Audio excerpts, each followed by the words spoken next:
Hello again, tiny house people. Today I have got Larissa here with the smallest tiny house that I've built, and she is back so that we can build 4 wind-up legs so that she can remove this thing off the back of her ute whenever she needs to use her vehicle for carrying hay or carrying furniture or whatever else she might need. So on the bench in front of me, I've got some bits of steel and 4 350 kilogram capacity jockey wheels off the front of a trailer, and we're going to modify those so that they can plug into the side of her camper and she can wind them up individually and then just drive the vehicle out from underneath. So stick with me for the next 10 or 15 minutes, and I'm going to show you how we can make something that's nice and tidy, folds away, doesn't weigh too much, doesn't cost an awful lot, but gets the job done without going and spending something like $200 per corner for the actual bought devices that most people buy. Okay, so here's the 350 kilogram jockey wheels that I mentioned. There were 4 of those, and I've been cutting them off just here and adding a piece of tubing like this, and that will extend them so that they're as long as this first one I've made. I've got all the other components lined up. For the last 3 hours I've been cutting and grinding and drilling holes and getting everything ready. I've slightly concaved with a big hammer one face of this box section, and that's to make these pieces fit better against the round tube so that the welds don't have to bridge such a big gap. These longer pieces, they're the bits that slide into the receptacles on the camper itself. They pivot around this point here. This heavy 10mm plate stops them coming past the 90 degrees, and they will have a safety bolt put through them so that when these things are in use they can't move.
Yeah, that came my way, so now straight's good, I think.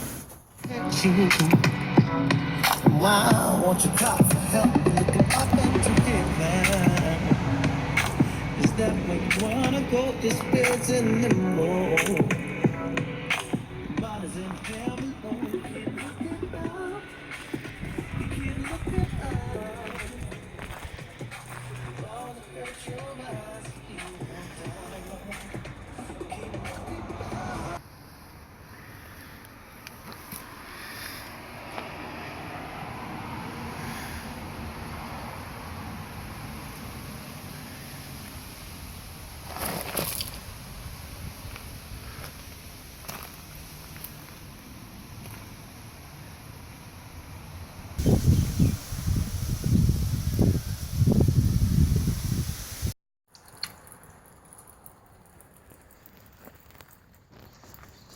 Through the flat near the top if possible. And then it rained, but we don't care because we've got the roof on and everything's sealed up and it's all looking really, really good.